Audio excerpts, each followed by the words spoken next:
12 ठारू 19 पर्यंत को संख्या ना 12 ठारू 19 पर्यंत संख्या एटा होची 12 ठारू 19 को टेबल तमर मन नाही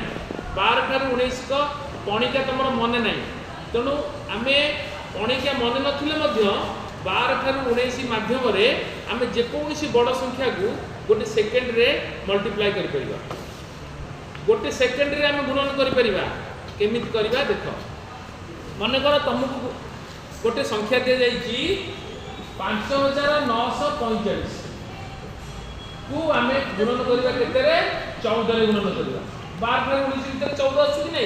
14 रे गुणन करिबा सब 12 ठारू 19 पर्यंत गोटिए फार्मूला 12 ठारू 19 पर्यंत गोटिए फार्मूला जो फार्मूला कहली 14 पाई सेटा 12 ठारू 19 पर्यंत प्रत्येक संख्या पाई गोटिए फार्मूला लागिबो देखो बिले एहार नियम हला आमे कोन करबा जते बेले गोटे संख्या को 14 द्वारा गुणन करूची किबा 12 ठारू 19 जे कोन संख्या द्वारा गुणन करूचे तळे तुला संख्याटी रो एक जो अछि ए एकटा को आमे भूली जिबा एकटा को इग्नोर करबा एक अछि बेली आमे धरिबा नाही एवं ऊपर संख्यार बाम पटे गोटे 0 देबा ऊपर संख्यार बाम पटे कोन देबा 0 देबा तापर कोन करबा ना 4 को 5 रे गुणन करबा जदि 2 12 थिबो 2 गुणन करबा 13 थिले 3 गुणन करबा 15 थिले 5 रे गुणन करबा 16 थिले 6 रे गुणन करबा एठी 14 अछि जेहेतु आमे 4 को 5 रे गुणन करबा 4 को 5 रे गुणन करले 4 गुणा 20 शून्य नला से दुईटा को कोठी कि नबा ना दुईटा को 4 ऊपर को आनिबा बुझिलो बुझिलो ट्रिक एटा कर अभ्यास कले बहुत शीघ्र कर परिबो तापर 4 को 4 रे गुणन करबा 16 तार ऊपर संख्या आ पछ संख्या 4 रे ऊपर संख्या आ पछ संख्या जहां 4 को 4 रे गुणन करबा द्वारा जहां बाहला तार ऊपर संख्या आ पछ संख्या केटा मिसेइ दबा ताले 4 को 16 2 18 5 23 3 रखनला 2 4 नुआ 36 36 2 38 4 42 2 रखनला 4 4 पंचा 20 20 4 24 9 33 3 रखनला 3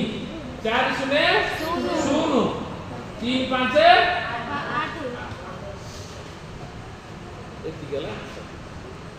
एथिकल आंसर ये हला गोटे उदाहरण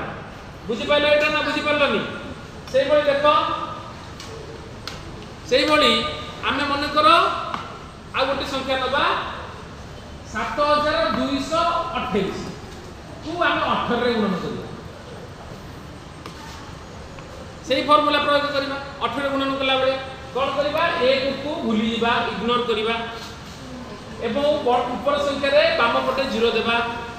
तापरे 8 को 8 रे गुणन करबा 64 हैला 64 4 का नंबर 6 8 दुने 16 6 22 8 30 0 नला 3 8 दुने 16 3 19 2 21 1 रखनला 2 8 7 56 2 58 2 60 0 रखनला 6 8 0 6 7 13 एति देला आंसर